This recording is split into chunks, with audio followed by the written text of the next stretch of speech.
Good afternoon. My name is Elena Kahn, and this is Melanie Ruark, and she is the Social Circle Elementary School Media Specialist. And we are getting together today so I can interview her and ask you some questions about how you became the media specialist. Okay. So, prior to becoming the school media specialist, what did you do? I was in the classroom for 19 years, and I taught fifth grade most of those years, but I did teach third and fourth, all subject areas. And a lot of those years I was EIP reading and math. And then about 10 years ago, I had an opportunity to become the media clerk and go out of the classroom. And it was through that I discovered my love for all things technology, and that's kind of what put me in the library to begin with. Um, and then as that media specialist decided to retire, she sort of pushed me to get my degree, and I realized that's what I should have been doing all along. It was my passion. So, she was your inspiration She to was move my forward. inspiration to move forward to get my degree. Where did you receive your training and your degree from? University of West Georgia, um, in instructional technology and media and design. So, you got certified in both? In both. I did where you did half the classes in instructional technology and the other half in school library and media. Is there anything that you did not receive in your educational program or field experience that you really wish you would have? I really felt like West Georgia was a very good program. I kept thinking, oh, I can do this. I don't need all of that. I mean, there were a few classes that I thought were rather boring that I didn't care for, but they were all really good as far as preparing me for what I was actually going to be doing. So I thought that the classes were great. What professional organizations do you recommend being a member of? The technology, the ISTE, and then the GLMA, the Georgia Library and Media Association. How do you determine the collection needs of your library? I know our library is about to go through a big change. What's your process? So, well, we take the interest of all the readers. We ask students, we take requests from the students all the time.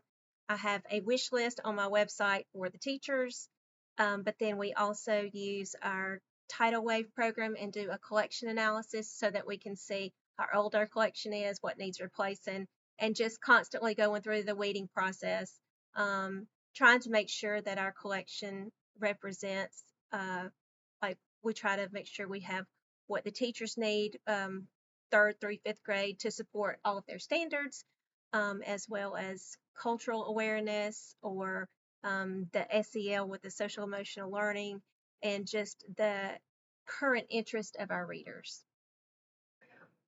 What role do you play within the school as far as the technology specialist?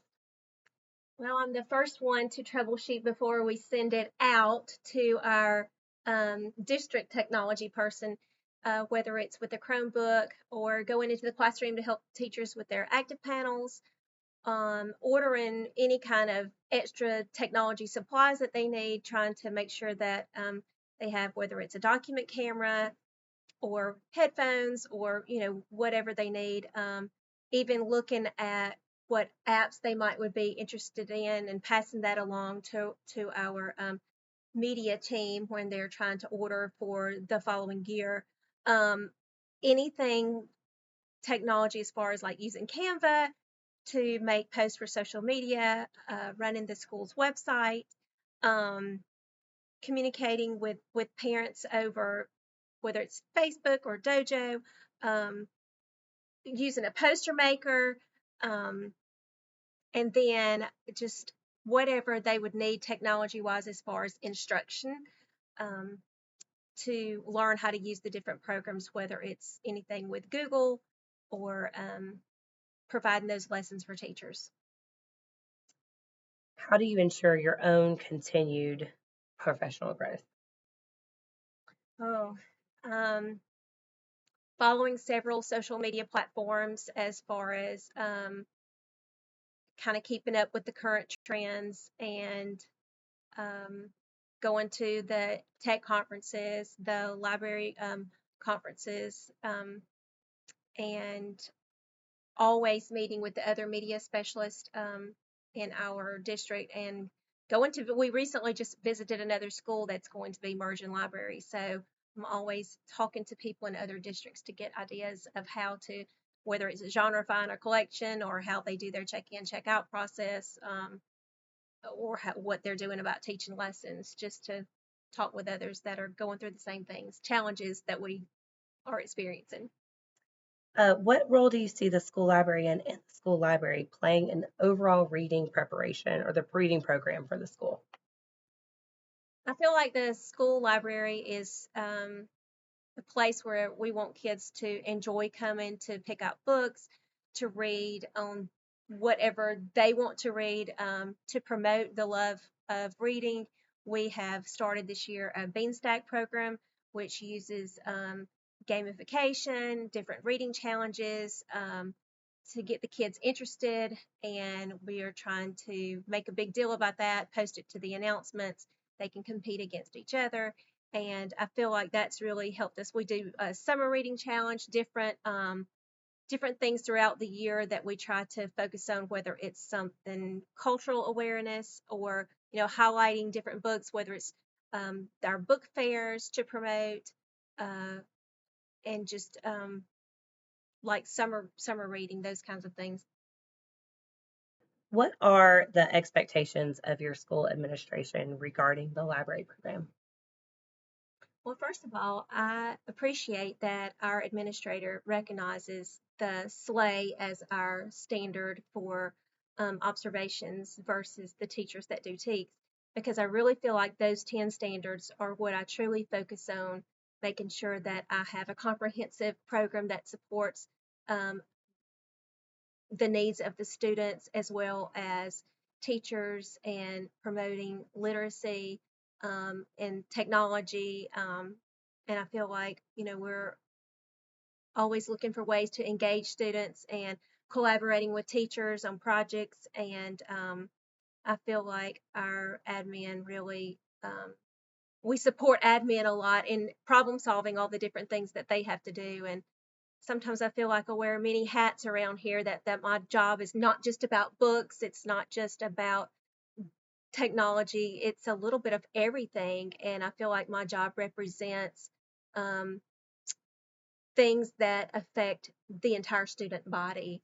And I feel like our admin really supports us all working together to collaborate to make this the best place for kids. Last question. What advice would you give to someone who is just entering the field of the school library? Make connections with other libraries, to see how it's done. I've been in the same school system for 29 years, so I don't know it any different anywhere else. And that's why it's been so helpful for me to try to reach out to other schools to get different ideas. I think that it's you have to be very flexible, because no 2 days are the same with schedule, with building relationships with your teachers, knowing what kind of um, lessons they would want, or your relationships with students, getting to know them when they walk in the door about, I know this certain kid likes this certain book, and let me make sure I let them know when it comes back in and it's available. But also just trying to cater to whatever their needs are that they request, making sure that we're always doing, professional development with the staff as far as learning new programs, but then trying to get in those lessons that are going to help students with their digital literacy. And I think that our school has done a really good job recognizing the need for that and trying to work that in the classrooms as much as possible, with some sort of, like this year, we're doing the Common Sense Education Digital Citizenship lessons with the students. So I feel like I have a very supportive staff and admin that really makes us have a great program. Well, thank you so much, Ms. Roark, for Thank meeting with you. me today and answering all my questions and all that you've done to help me on my journey. Thank you. It's been fun.